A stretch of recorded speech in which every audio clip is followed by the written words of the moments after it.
Hello, everyone. My name is Juan. I'm the CEO and co-founder of Finwood, where we focused on providing digital traceability solutions for clients in capital-intensive and difficult to decarbonize industries.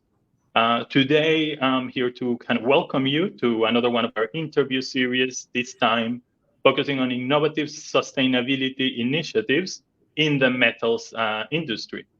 Today, I have the pleasure of interviewing Nick Myers, who's the CEO and co-founder of Phoenix Tailings, a company that is rethinking metals production as we know it, and that is working to create a sustainable future with net zero technology.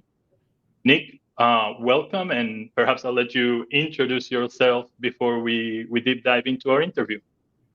Wonderful. Thank you so much for having me here, Juan. I really appreciate it.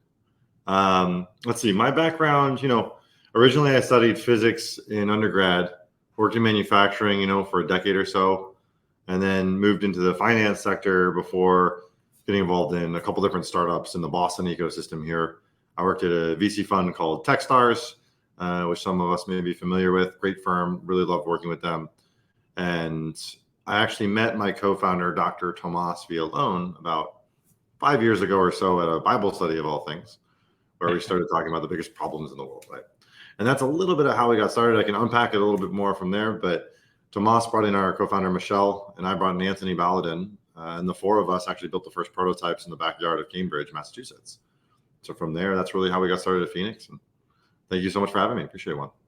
All right. Yeah, no. Thank you for taking the time to speak with us, right? And you've kind of started introducing a little bit of these details already, but if you can tell us a bit more basically about not only the history of Phoenix Tailings, but also some of the current activities that you guys carry out. Sure, happy to do so.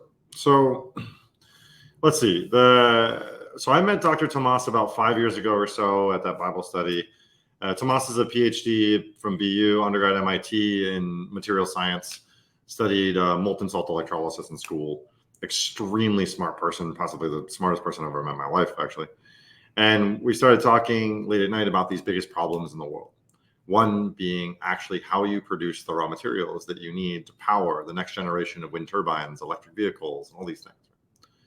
I think oftentimes you think about it a lot, and people think that as you shift away from combustion engines to these more electrified engines, we're getting rid of our reliance on natural resources. But it really couldn't be farther from the truth. We're shifting from fossil fuels to these new specialty metals, these critical metals you may have heard about, things like lithium, nickel, cobalt, and what we do a lot of, which is rare earths. And the challenge is when you produce these materials like lithium, nickel, cobalt, and rare earths, right, they're oftentimes done in maybe third world countries or places where you don't have the same environmental or societal standards that we do here in the United States. There are areas that may not have the same infrastructure available for these type of things. So you have a massive amount of waste, carbon emissions, and just societal issues associated with production of these. Because transparently, none of the processes to produce these minerals was really ever made to do at that massive scale that we're looking to do in the near future. The famous quote is that Tesla by 2028 will consume 68% of the world's neodymium metal supply. It's one metal for one company. It's insane. So we said, look, we got to find a way to solve this problem. And so Tomas and I got together. Tomas brought in Michelle Chow, our other co-founder from MIT as well. She worked at a company called Markforged.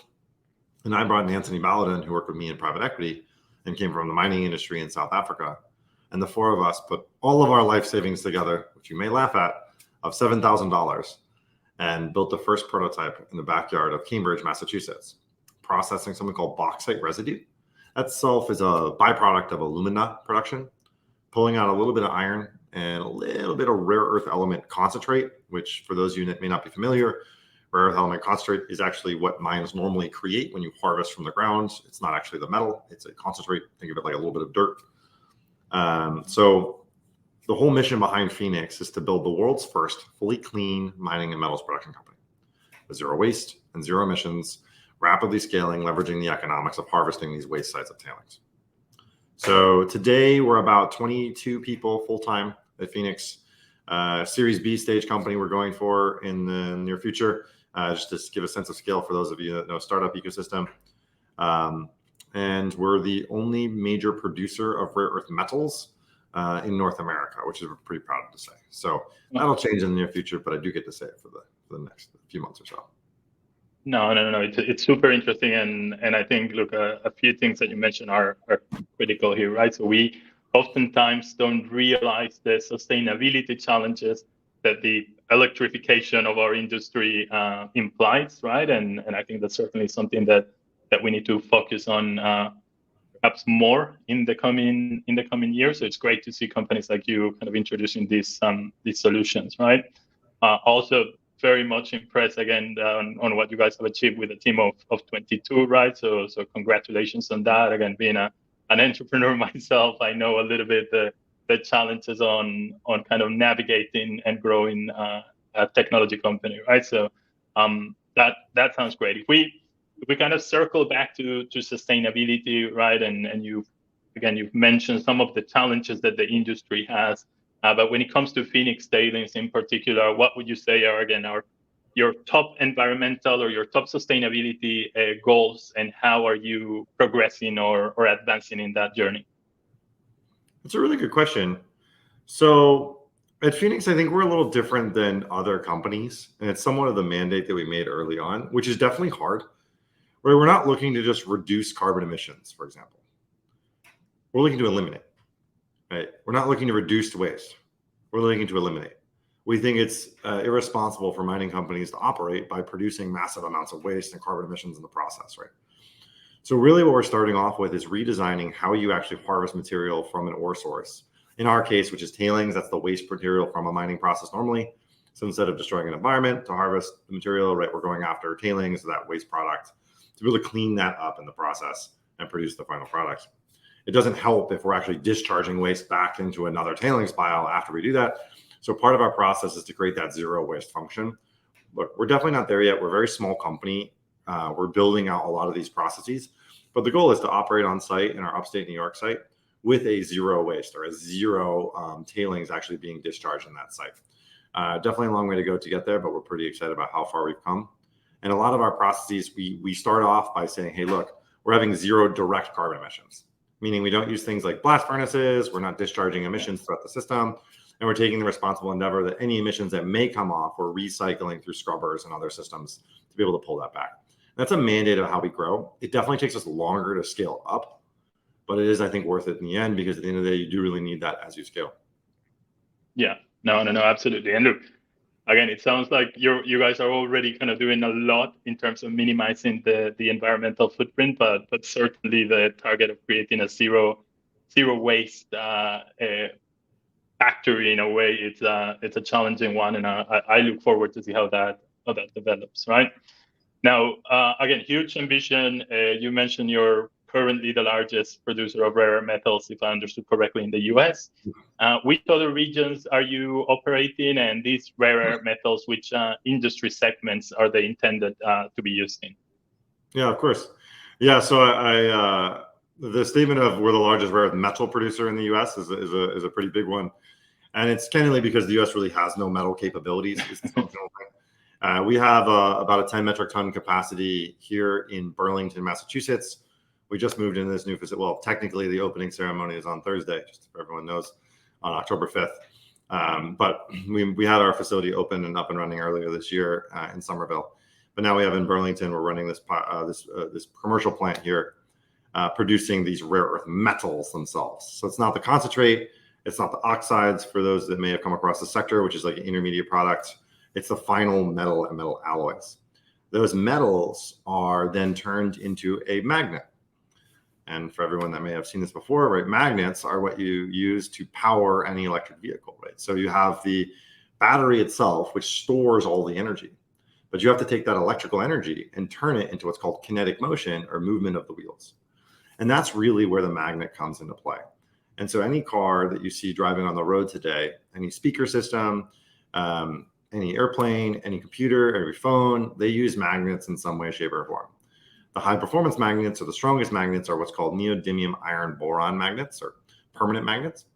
And these magnets are absolutely essential for most of these types of systems. The vast majority of them come from China through very tough labor practices and a whole thing we can unpack if you'd like. but very, very big challenges. And so Phoenix, we make the metals needed to produce those final magnets that allow an electric vehicle to move forward. So that we make the actual materials that which you use for these amazing technologies as, in fact, sustainable as the technologies that they empower. That's the goal. Excellent. No, and again, you touched on that China element there, which I think could be a good segue to my next question, which is around the industry challenges, right? Because you earlier as well, you mentioned there's an increase incoming demand for these materials that certainly then will, let's say, have a consequence, or it will have an effect on the sustainability and the supply chain management challenges that this industry will face. So what are some of those kind of main challenges that your industry is facing at the moment? And particularly, again, when we talk about the sustainability element and the supply chain management or supply chain disruptions in a way. Yeah, so happy to share. So the biggest issue I would say is that 90+% of the entire world supply for rare earth metals comes from China. And it's specifically 2 companies in China that are governmentally owned and controlled. So you can imagine with a 90+% market share, it's pretty much a monopoly with artificial pricing, with other challenges with it. And that makes it really tough for private competitors to enter, right?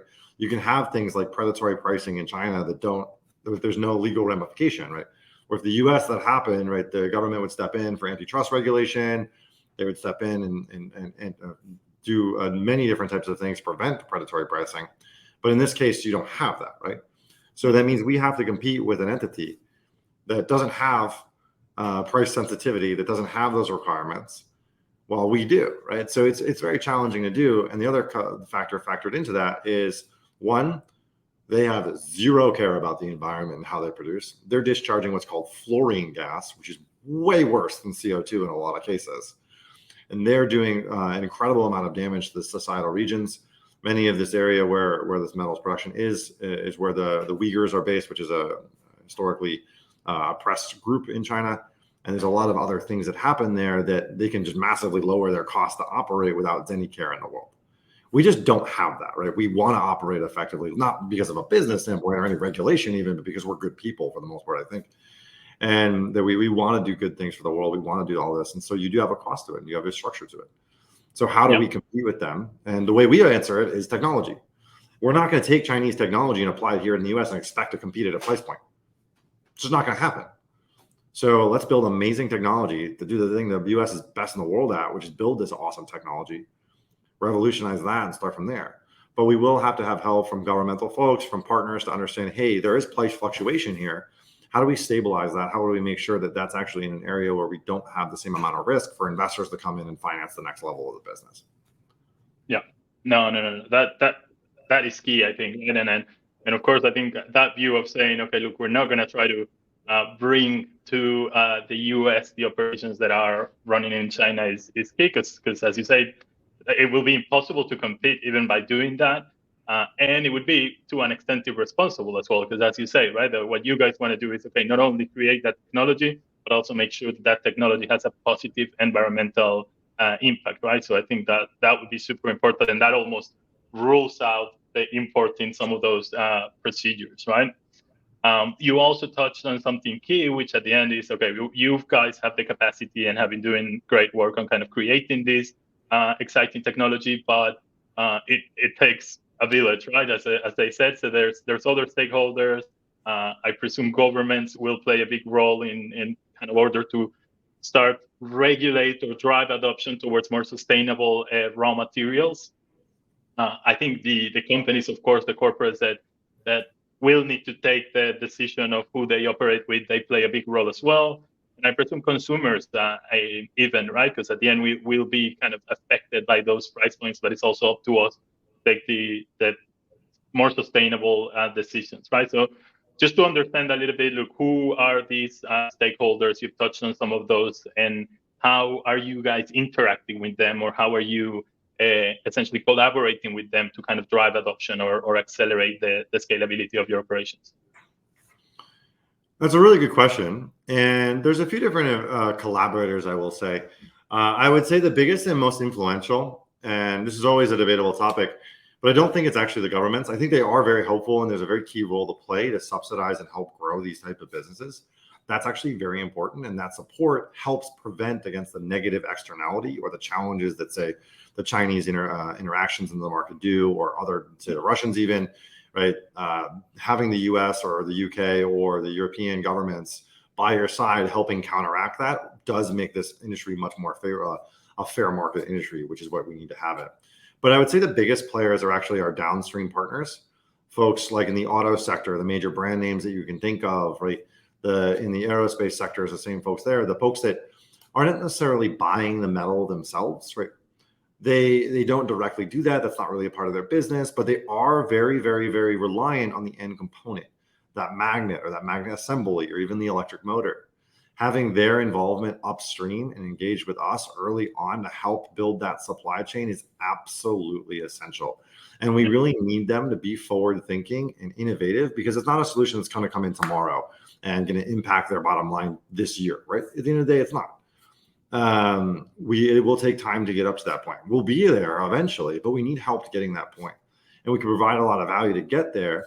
And while we may not sell to the major autos of the world directly right now, our metal that comes into play here does play into that. Because if you don't buy our metal, if you don't buy Western metal, you're buying it from those regions that have terrible environmental standards and have societal issues. And it's only a matter of time before that comes back, right? And whether it's a reliability thing of, say, hey, there's a typhoon in this one region, we can't get the actual metal. Oh, wow, no, you're no longer going to be able to make your 2026 production line for your cars, which is going to be a huge issue for your market. But also you have the environmental impacts, right? The carbon impacts that come with that, the societal impacts that come with that. All of those things, I think the end customers or the end partners very much care about, but just working with them to get them excited to work upstream and, hey, how do we actually work together? So I always encourage folks to reach out and engage from there. Yeah.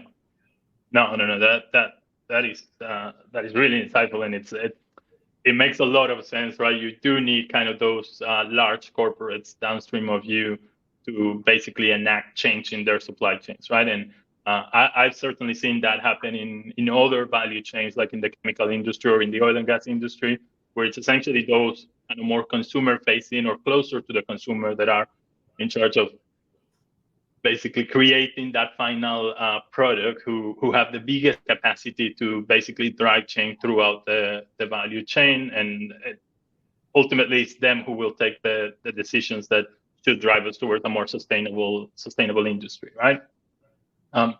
Now, there's another question I want to ask, and as I say, this one is because it's key for us given what we do, right? But it's just to understand a little bit what you believe is the role of digital in this kind of whole ecosystem of the supply chain and the sustainability initiatives in metals, right? So how do you think, or which role do you think digital technologies play on kind of helping you overcome some of these industry challenges?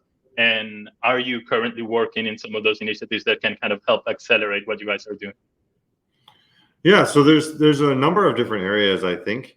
And the first one I'll always say is, because I want people to start focusing on this, is the price point clarity of rare earths or critical metals. Like, it's not just rare earths, it's all the critical metals, right? Lithium, nickel, cobalt, right?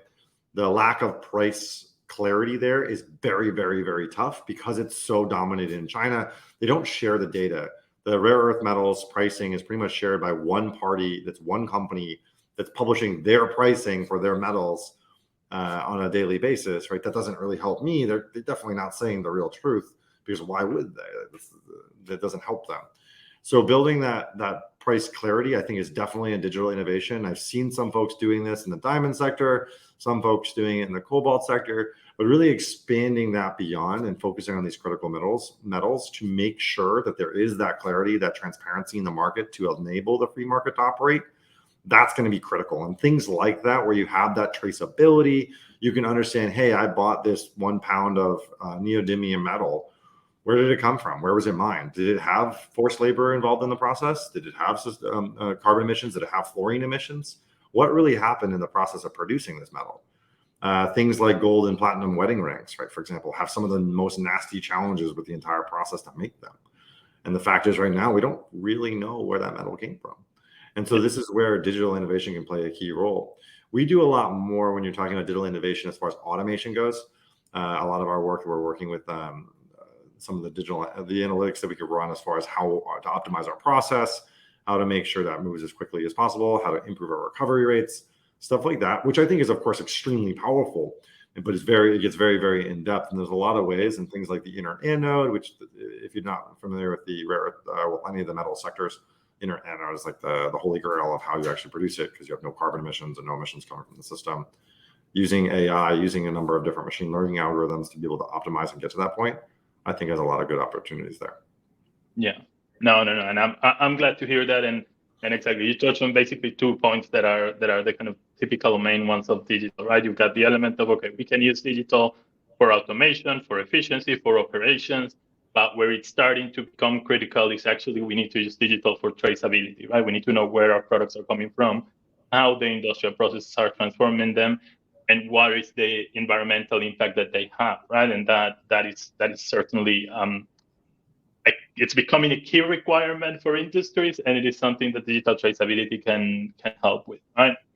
So Nick, thank you for your answers. We are coming kind of to the end of the interview, but I do want to ask if there's any kind of final recommendations or final thoughts that you would give others in your industry. The final thoughts I would say is don't afraid to be innovative, right? The only way any of our industries, right? So the metals industry in particular is a key one here. The only way we're going to compete and actually get to a point of net zero is if we innovate. It's not bringing traditional technology and just implementing it with barricades around it, or finding a place to isolate the emissions or isolate the waste. It really means you have to actually implement that technology. And with that process comes forward thinking. You have to be ready to step out of the norm of how you actually implement something, because most of the norm of how we do it is by implementing traditional technology. We have to think about how we're going to implement new technology, how we're going to step into this industry and really think forward and say, hey, me at, say, General Motors or Ford or Tesla or Mercedes or any of these companies, whatever role you're in, it's your responsibility to make sure this happens, right?